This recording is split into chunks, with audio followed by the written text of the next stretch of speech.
Join me on a journey of discovery to the South Carolina Lowcountry. We'll visit Hilton Head Island, where coastal live oak, sea pine, and palmetto forests meet powder-soft, sandy beaches.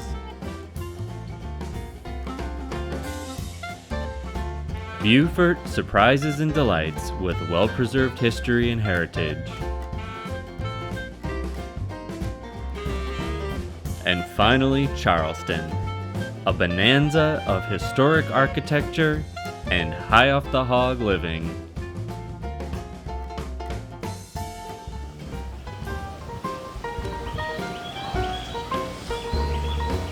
When I decided to visit the Carolina Lowcountry, I wanted to go as low as you can go.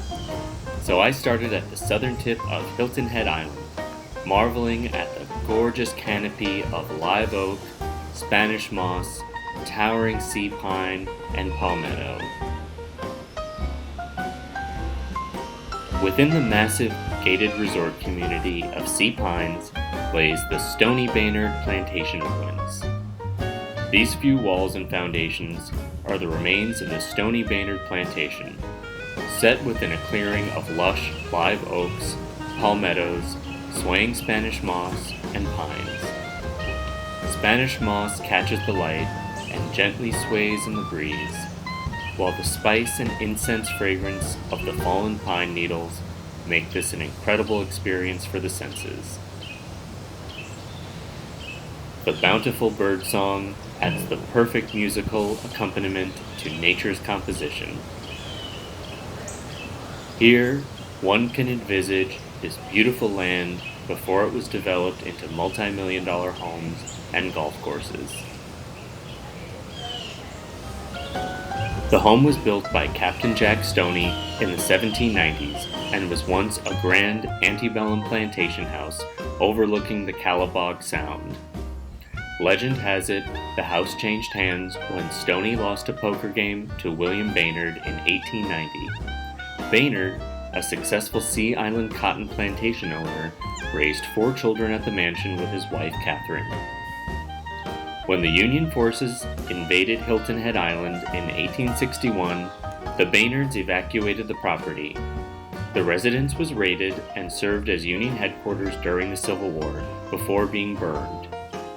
The remaining walls and foundations are notably beautiful because they are made from tabby concrete, which is a type of concrete made by burning oyster shells to create lime, and then mixing it with water, sand, ash, and broken oyster shells. Tabby was used by early Spanish settlers in present-day North Carolina and Florida, and later by English colonists, primarily in coastal South Carolina and Georgia. It glows and catches the light in a way that is hard, strong, and enduring, and simultaneously soft and atmospheric. Truly, this was a building method connected to and of the land and sea.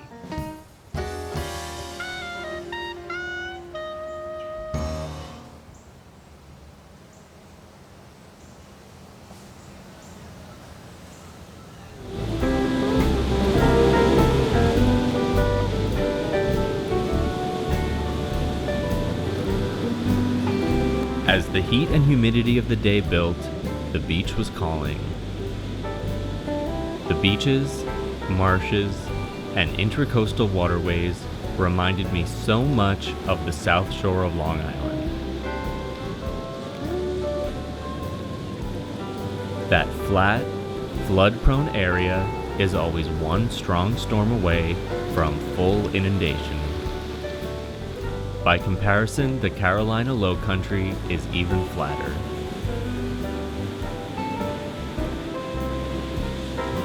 At some points while driving, the water somehow creates an optical illusion and seems higher than the land.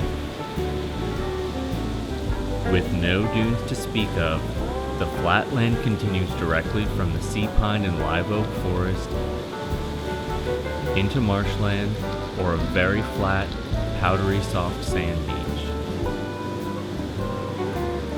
After the gated perfection of sea pines, we endeavored to visit the beach where the locals go.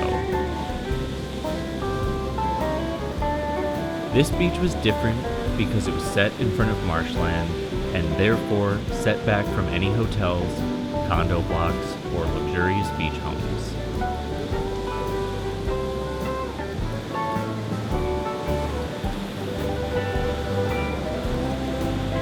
We could stay in this spot all day, enjoying the respite from the crowds of tourists on the southern end of the island.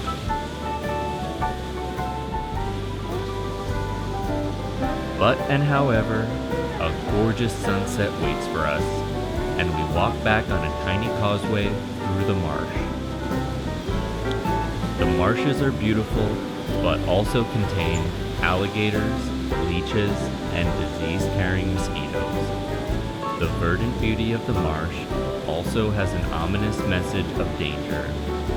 You would easily disappear with absolutely no trace when this highly efficient biological waste disposal system takes hold of you. We take it for granted in so many parts of the country that there aren't alligators or crocodiles in our waterways.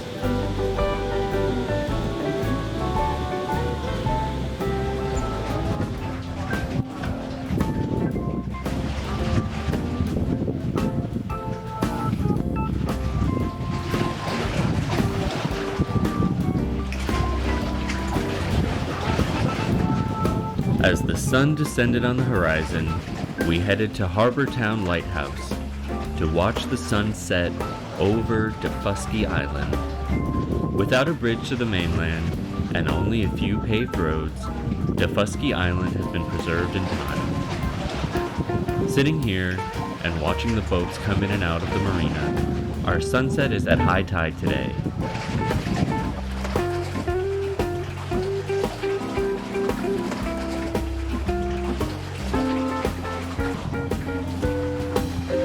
The tide rises higher and higher until no semblance of beach or marsh is left within our sightlines. The water laps on the underside of the floorboards and soon will be submerged.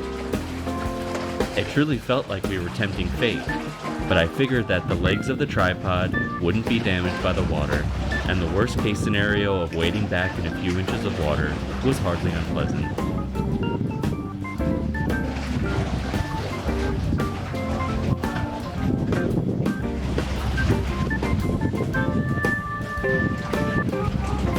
But as on so many glorious coastal days, the tide holds back from the brink, and all is well. After all, high tide is only one moment in time in an otherwise perfect day by the sea.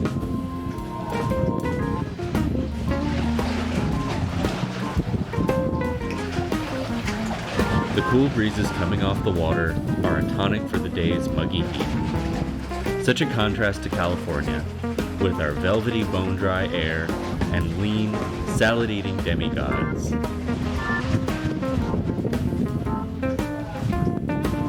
At midday, the humid heat felt thick and impenetrable. Here, even supposedly light and healthy food contained fried food somehow. As satisfying and delicious as it was, my body felt heavy and weighted down after a few days.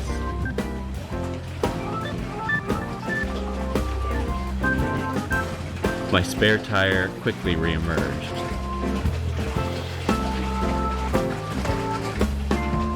Earlier in the day, sitting in an idyllic waterfront tourist cafe, I imagined a vision of myself if I lived there, red-faced and at least 30 pounds heavier. You can't overestimate how much influence our environment holds over us.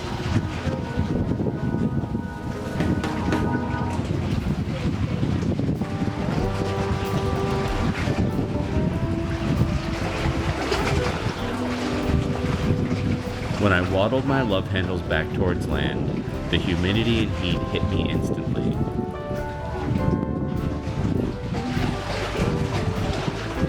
It's been a lovely, muggy, and buggy day on Hilton Head Island.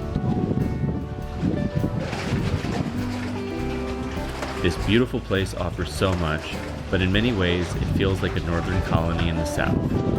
Despite the prevailing architecture giving a nod to southern styles, there seems to be a dearth of southern influence.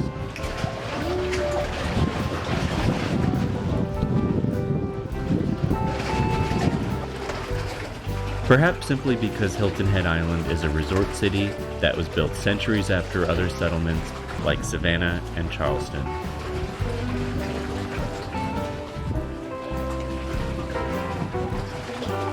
I'm yearning to experience and be immersed in the South, to have an experience that I can't have anywhere else but the Carolina Lowcountry.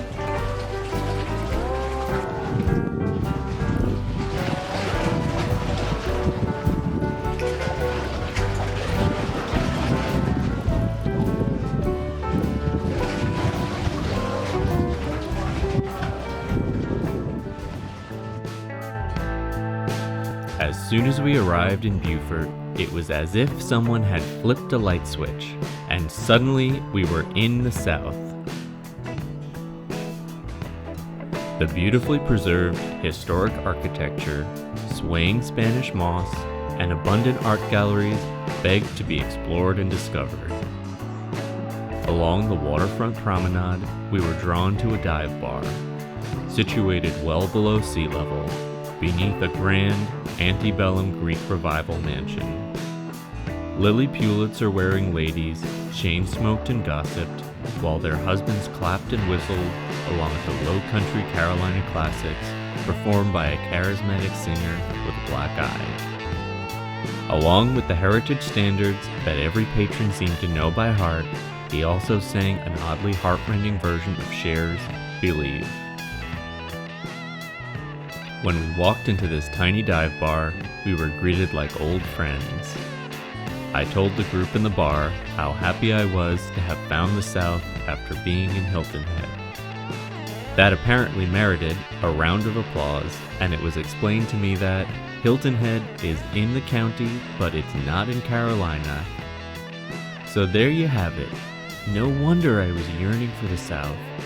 But sometimes you do have to travel north in order to go south. If we weren't on a schedule to reach Charleston, I could have happily spent the rest of my day and evening right there.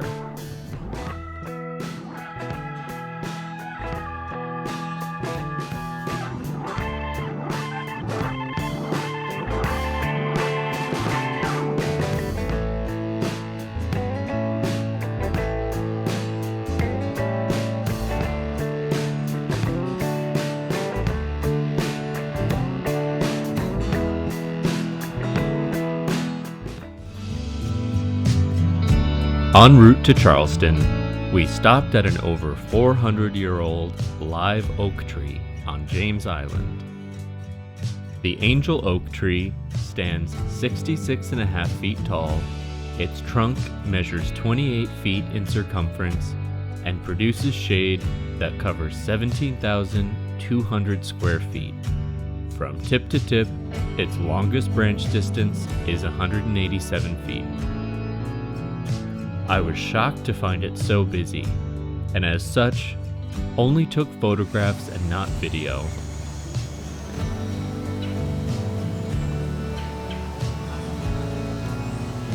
But as I stood under this majestic world unto itself, I easily saw the appeal.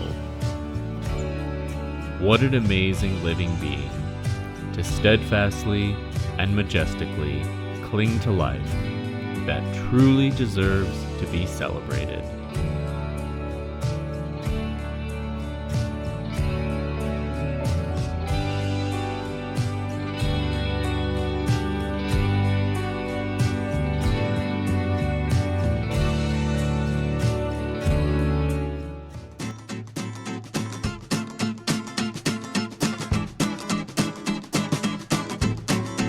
For lovers of history and high off the hog living, a more charming city would be hard to find. I started at the southern end of the peninsula at White Point Garden, located on the Battery. The Park Avenue or Platinum Triangle of Charleston.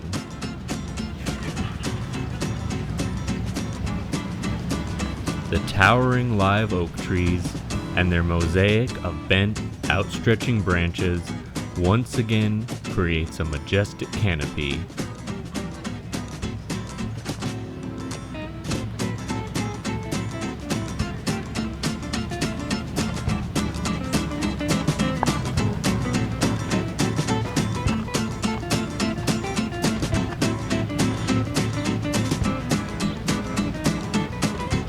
Here, it's very apparent that this area is below sea level, with only the walls of the battery protecting it from full inundation.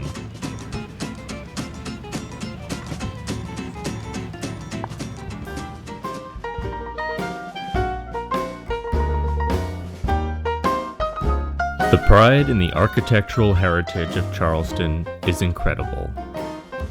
With plenty of care and love, and of course, monetary fortunes, these historic buildings give Charleston a timeless atmosphere. This part of Charleston is referred to as South of Broad. South of Broad Street, one immaculately restored and maintained historic residence after another lines the cobblestone streets. Few places in the United States have such a rich heritage of colonial and antebellum architecture. One of the reasons for this was that Charleston was spared the destruction of Sherman's army during the Civil War. The other reason is simply cultural. Unlike other cities, where owning a newly built, sprawling mansion within a gated country club community is a status symbol, here, preserving the architectural heritage of the community is the gold standard of status. It's beautiful to see a community cherish and sustain their incredible inheritance of history.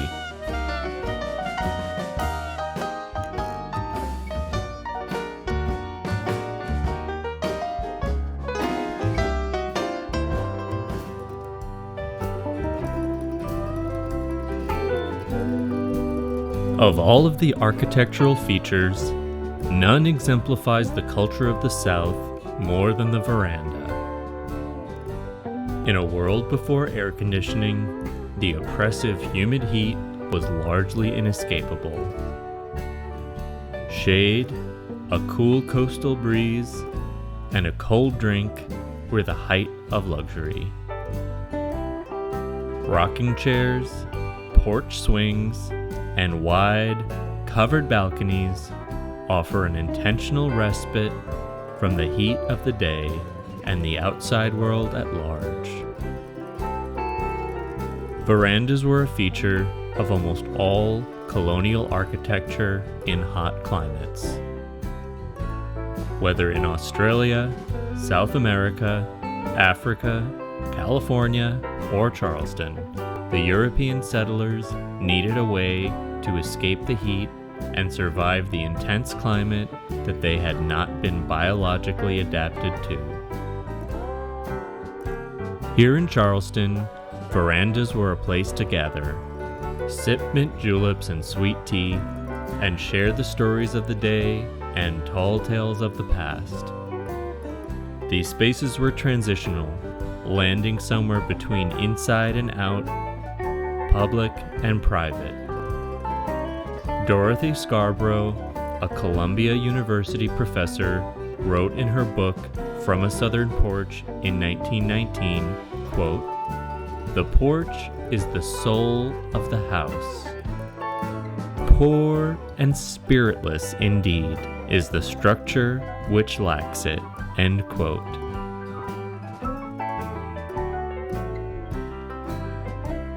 The difference between a veranda and a balcony is that verandas were constructed on the ground level and balconies on the upper levels. The long, covered balconies stretching the full length of the facade are often called galleries.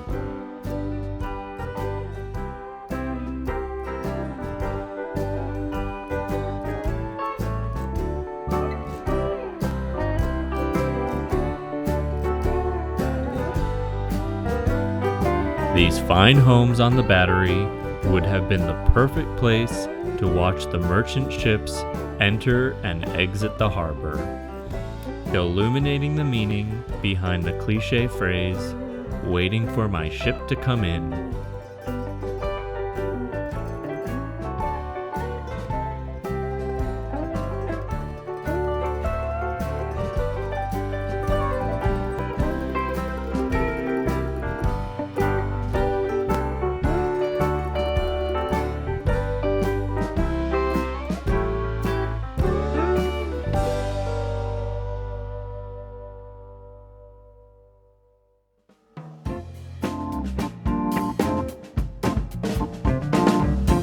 The humid, warm climate of Charleston is the perfect growing environment for countless lush tropical plants. Conversely, the humid, warm climate of Charleston is probably very challenging for the legions of gardeners who maintain it all. One of the most distinctive features of the homes south of Broad are their meticulously designed and cultivated gardens. Here, I have stuck my camera lens through the wrought iron gates and caught a glimpse of sumptuous, private, inner worlds. While some features like potted topiaries and lavish window boxes are clearly meant for public consumption, the walled and gated gardens are solely for the homeowners and their guests to enjoy.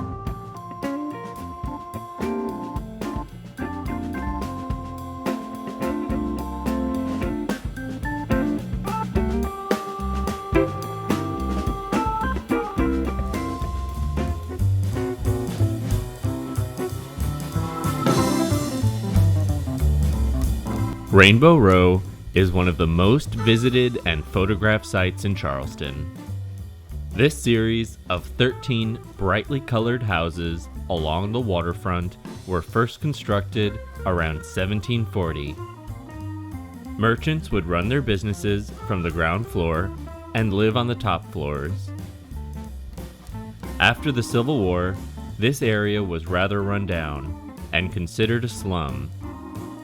However, this changed in 1931 when Dorothy Porcher Legg and her husband, Judge Lionel Legg, purchased this section of houses on East Bay Street. Dorothy Porcher Legg was the one who decided to paint the homes on this row a pretty shade of pastel pink, hoping to make the area look nicer. As time went on, other residents on the street began to paint their homes various pastel colors as well. Legend and speculation claim that the homes were painted various pastel colors so that drunk sailors could find their way home easier, similar to the differently colored doors on each row house in Dublin, Ireland. Rainbow Row was the inspiration for the stage set in George Gershwin's Porgy and Bess. Immortalized as Catfish Row, this distinctive row of houses continues to captivate and delight as it nears its 3rd century.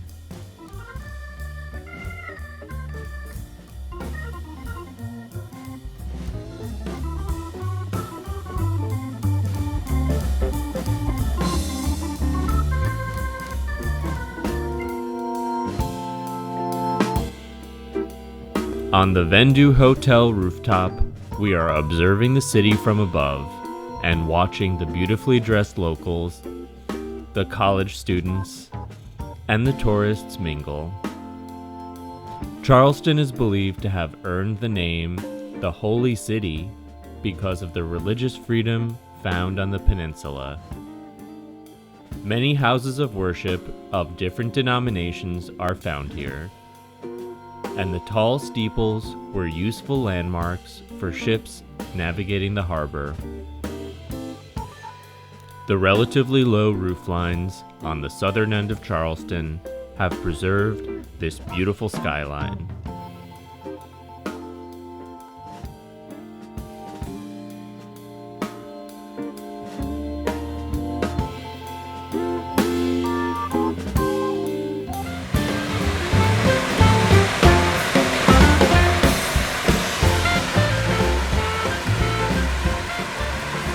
This is where I say goodbye to Charleston. At the famous Pineapple Fountain in the waterfront park, children splash in the basin of the fountain, and people savor the last of their weekend in this charming city.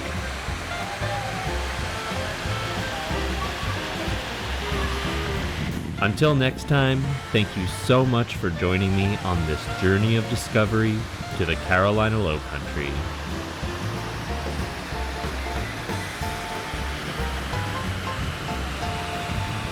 I'm Will Brennan, natural lifestyle expert, founder of Desert Mountain Apothecary, and lover of the South.